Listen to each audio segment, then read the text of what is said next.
दूसरी बात शिक्षा का, हर बच्चा पढ़ने का ज़रूर हमारी ग्राम सभा में सबसे पीछे है, क्योंकि कहीं ना कहीं वो सुविधा उपलब्ध नहीं हो पा रही है पढ़ाई के लिए। दूसरी चीज़, हम जो ग्राम पंचायत में आ रहे हैं तो हम इस कमेटी के साथ एक टीम बना रखी है। हम करीबन 20 लड़के रखेंगे, जिसमें से 5 लड़के या 7 लड़के के आसपास हम बड़ा मझातपुर और छोटा मझातपुर से रखेंगे, और शेष बंदरजोड़ से, क्योंकि बंदरजोड़ में काफ़ी तादाद में 2000 या 2100 के आसपास वोटिंग है। तो उसके हिसाब से हम 20 मेंबरों की जो टीम गठित करेंगे, उसका मेन कार्य रहेगा प्रधान पे और मेंबरों पे निगरानी रखने का। कहीं भी अगर कोई भ्रष्टाचार होता है तो उसे आरटीआर के तहत सूचना उपलब्ध कराएंगे और उसे हम कोर्ट में डालेंगे। ऐसा कुछ नहीं है कि खाली हम सूचना लेके एक तरफ बैठेंगे। हमारा वैसे पब्लिक का बहुत साथ है, पब्लिक हमें आशीर्वाद दे रही है, हम उनके साथ तहे दिल से है। किसी बंदे को नलका या सड़क या घर, पिछली बार क्या हुआ हमारे यहाँ ग्राम सभा में, जैसे लैट्रिन बाथरूम आई है, उसमें से 2500, 3000, 5000 हर सदस्य से लिए गया रिश्वतखोरी में। और कहीं ना कहीं बहुत बंदे के ऐसा है वो रिश्वत दे भी चुके हैं, वो उनका आज तक लैट्रिन बाथरूम नहीं बना। बहुत से को ऐसा है गड्ढे खुद गए, कंप्लीट नहीं हुए। और किसी ने 25-30 हज़ार रुपये दिए हैं घर बनवाने के लिए, किसी ने ज़्यादा दिए तो मुँह देखी उन्हें घर दिया गया। हमारा मेन पर्पज़ ये रहेगा, खुली बैठक में, खुले आम घर हो, नलका हो, कोई भी योजना हो सरकारी, हम उसे खुली बैठक में रखेंगे। ये नेहा जी के कुछ यहाँ पर समर्थक भी मौजूद हैं, ग्रामवासी हैं बंदरजोड़ के। हम इनसे भी जानने की कोशिश करते हैं कि इनके इस समय कौन कौन से मुद्दे हैं, क्योंकि ये मामला जो है 5 साल के लिए जा रहा है और कैसे प्रत्याशी को ये चुनना चाहते हैं। सर, क्या नाम है आपका?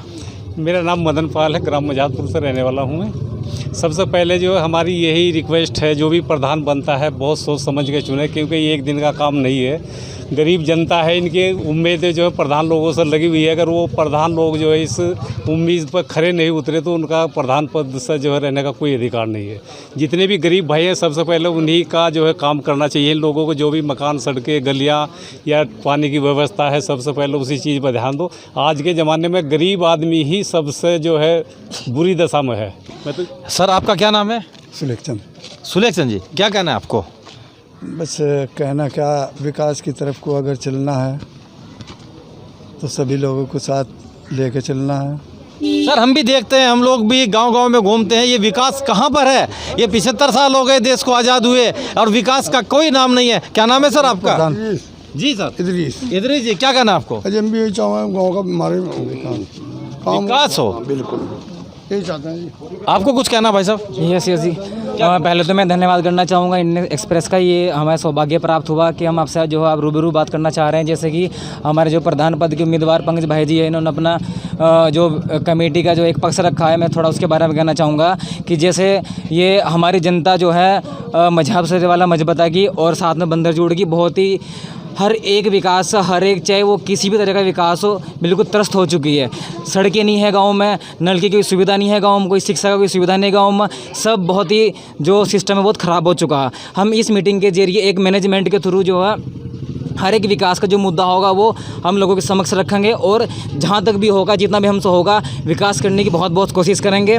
और सबसे पहले जो हमारा ध्यान होगा हमारी शिक्षा पर होगा। हम बच्चों को जो है मुफ्त शिक्षा और ट्यूशन सहित देने की बहुत बहुत जो है कोशिश करेंगे। और जो हमारे गांव में ये बंदरजोड़ मझातपुर सतीवाला मजबता है, यहाँ पर सबसे बड़ी जो प्रॉब्लम है, सबसे बड़ी प्रॉब्लम क्या होगी? शिक्षा की, और दूसरी बात होगी यहाँ मकान घर की। आज भी यहाँ पे ऐसे लोग रह रहे हैं जो अपने छान और टाटा बांध कर रह रहे हैं। वहाँ पर जो बरसात में उनके कपड़े गिल्ले हो जाते हैं, कोई सोने की सुविधा नहीं है, कोई कुछ नहीं है। और पिछले जो हमारे 60 साल 75 साल ऐसे बीत चुके हैं। मैं 10 साल की बात नहीं करना चाहूँगा, जब से ये ग्राम सभा की स्थापना हुई है।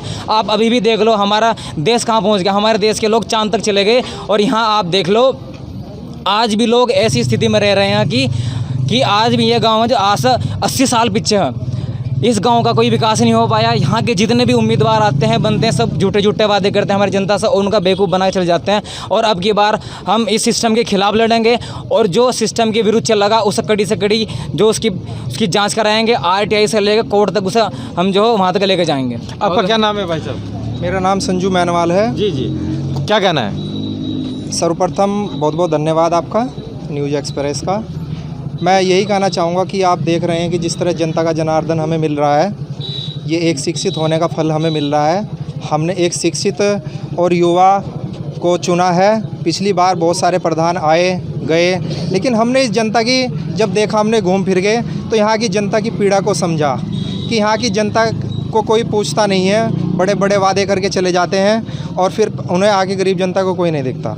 हम सर्वप्रथम यहाँ की गरीब जनता पे फोकस करेंगे और गरीब जनता के लिए हम और अन्य सभी लोगों के लिए हम स्वास्थ्य मुहैया कराएंगे और सर्वप्रथम हमारा शिक्षा और स्वास्थ्य पे फोकस रहेगा। और आप देख सकते हैं कि जिस तरह हमें सर्व समाज का, हमारे मुस्लिम समाज का, बंजारा समाज का और एससी समाज का हमें बहुत बहुत आशीर्वाद मिल रहा है। अगर इनका आशीर्वाद ऐसे ही बना रहा तो अब की बार युवा प्रधान बना के इस ग्राम पंचायत की हम नक्शा बदल के जाएंगे। क्या नाम है सर आपका? मेरा नाम मोहम्मद इस्लाम है जी। मैं इसी गांव से पूर्व उप प्रधान रहा और हमारे से जितना भी विकास के लिए काम हो सका हमने कराने की कोशिश की, वो चाहे विधायक से हो, चाहे मतलब हमारी सांसद से हो। हमारी सरकार हमारे साथ है, ऐसा कुछ नहीं है कि जो लोग कह देते हैं कि मतलब कागज़ों के अंदर काम हो रहा है। हमारी उत्तराखंड सरकार ने हमारे यहाँ बहुत सारे काम ऐसे भी कराए हैं कि जिसके हम उनके आभारी हैं। इससे पहले जब उत्तराखंड नहीं बना था तब तक हमें कुछ नहीं मिल पाया था और आगे भी हम आशा करते हैं कि जैसे हमारे उत्तराखंड के अंदर 5 जिलों की घोषणा होने जा रही है कि हमें रुड़की को ज़िला बना करके हम उस ज़िले रुड़की में न रखते हुए हमें ज़िला हरिद्वार में रखा जाए ताकि हम उसका लाभ मिल सके। अगर हम रुड़की ज़िले में रहेंगे तो हमारा इतना विकास नहीं होगा जितना हमारा हरिद्वार ज़िले में रहने से विकास हो सकता है।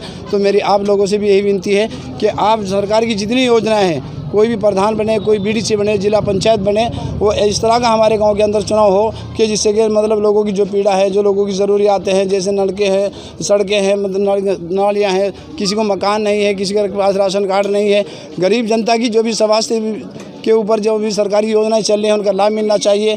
और हमारे यहाँ एक सबसे बड़ी कमी ये है कि जो भी कोई हमारे यहाँ का प्रधान चुन करके जाए, हमारे यहाँ पहले यहाँ से बस चलती थी लेकिन वो आज बंद हो चुकी है। हमारे बच्चे यहाँ से कम 8 किलोमीटर पैदल चल करके स्कूल की पढ़ाई कर रहे हैं। तो हम ये चाहते हैं कि मतलब सरकार ख़ास तौर से हमारे इस गांव के ऊपर ध्यान दे ताकि हमारे बच्चे और हमारी यहाँ की जो सवारियों का इंतज़ाम किया ऐसा किया जा सके जिससे कि हमारी बच्चे हैं, हमारी लड़कियाँ हैं, वो हमारी बेटियों की तरह हैं। वो किसी की भी हो, किसी भी जाति से हो, किसी भी धर्म से हो, लेकिन वो अगर शिक्षा के भाव में हो। और मैं ख़ास तौर से फिर भी सरकार का शुक्रिया अदा करना चाहूँगा कि सरकार ने अब के ऐसा कानून बनाया कि जिसमें शिक्षित जिस तरह सरकारी योजनाओं का लाभ लेने के लिए शिक्षित होना ज़रूरी है। तो ये सरकार का मैं बहुत आभारी हूँ, बहुत शुक्रगुजार हूँ कि उन्होंने ऐसा कानून पास किया कि जो पढ़ा लिखा होगा कि वही गांव का प्रधान और गांव का बीडीसी होगा। तो मैं सरकार की यही सबसे बड़ी उपलब्धि मानता हूँ कि सरकार ने और आइंदा भी ऐसा कानून बनाए कि जिससे कि शिक्षा के ऊपर सबसे ज़्यादा ध्यान हो। हम लोग शिक्षा से बहुत पिछड़े हुए हैं। अगर हमारे अंदर शिक्षा होती तो आज ये कहने का मौका नहीं मिलता कि हम बहुत पीछे हैं। शिक्षा अगर होगी तो शिक्षा के माध्यम से हर आदमी अपना काम करा सकता है। किसी प्रधान की, किसी बीडीसी की, किसी जिला पंचायत की या किसी विधायक की भी ज़रूरत नहीं हो सकती है। लेकिन अगर हम सही होंगे तो हमारा सारा काम सही होगा। अगर हमारे बच्चे गलत दिशा में चले जाए, आज हमारे गांव के अंदर, हमारी ग्राम सभा के अंदर, पूरे इलाके के अंदर एक बीमारी चल रही है। तो मैं ख़ास तौर से आपके बंदरजोड़ की जनता का कहना है कि यहाँ पर विकास तो हुआ लेकिन वो कागजों में हुआ, वो विकास ज़मीनी हकीकत में नहीं हुआ। इस बंदरजोड़ की जनता का सत्ती मजाहिदपुर सत्ती वाला ग्राम सभा सीट है। इनका कहना है कि हम ऐसे कैंडिडेट को, ऐसे प्रत्याशी को अपने बीच में लाना चाहते हैं कि जो 5 साल तक ज़मीनी हकीकत में ज़मीन पर कार्य करे, कागज़ों में कार्य ना करे। क्योंकि मोस्टली जो कागज़ पे काम हुआ वो केवल कागज़ों पे काम हुआ। इस मजाहिदपुर सत्ती वाला ग्राम समाज में जितना भी काम हुआ वो कागज़ों में हुआ, लेकिन वो कागज़ों तक ही सीमित रहा। और ये भोली भाली इस बंदरजोड़ की जनता जो है फिर इंतज़ार करती है, क्योंकि चुनाव आते हैं, चले जाते हैं, कैंडिडेट आते हैं और चले जाते हैं, लेकिन फिर ये जनता जो है ज्यों की त्यों वहीं की वहीं रहती है। कोई इस जनता की सूद नहीं लेता है और ये जनता जो है इंतज़ार करती रहती है कि ऐसा हमारे बीच में कौन प्रत्याशी आए कि जो हमारी मदद कर सके, गांव के अंदर विकास कर सके। कैमरामैन के साथ Yatendra Saini, Indian Express News, बंदरजोड़।